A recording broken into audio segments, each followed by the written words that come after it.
kesehatan merupakan hal yang paling penting atau yang paling utama dalam kehidupan manusia, sehingga seseorang akan terus menjaga kesehatannya dengan baik. Namun, perkembangan dan kompleksitas suatu penyakit selalu setahap lebih maju dari penanganan oleh para ahli atau para dokter yang kaitannya dengan penyakit tersebut. Nah, salah satu penyakit yang sering membayangi kesehatan manusia yakni penyakit tulang. Menurut data Sistem Informasi Rumah Sakit tahun 2010, terjadi peningkatan yang signifikan antara 2007 sampai 2009 tentang kejadian patah tulang.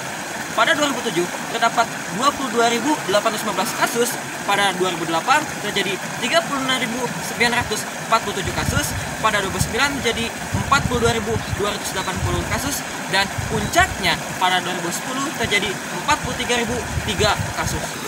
Dari kasus-kasus di atas, inilah yang mendasari artikel ini untuk melakukan suatu penelitian sehingga memberikan suatu inspirasi untuk membuat suatu aplikasi yang dapat mendeteksi penyakit tulang sejak dini. Dengan metode ini, komputer dapat berinteraksi selayaknya manusia seperti mengenali dan menentukan suatu pola penyakit.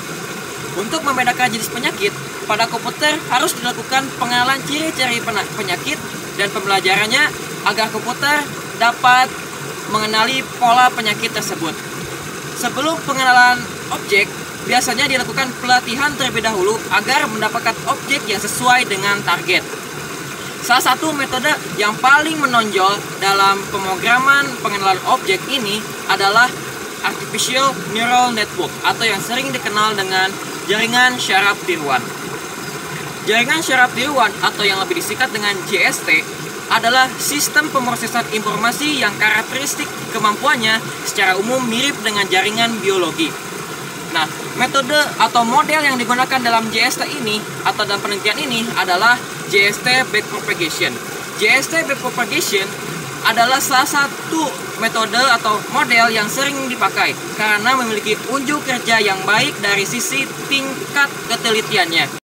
Seperti halnya metode JST yang lain, backpropagation melatih jaringan untuk mendapatkan keseimbangan antara kemampuan untuk mengenali pola yang digunakan selama pelatihan serta kemampuan jaringan untuk memberikan respon yang benar terhadap pola masukan serupa dengan pola yang digunakan selama pelatihan.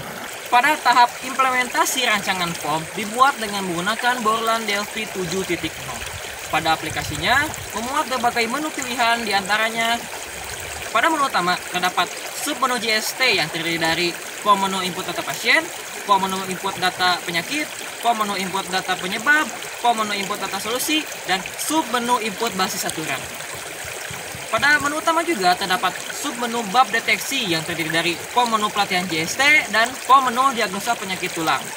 Pada menu utama juga terdapat menu baut dan menu login.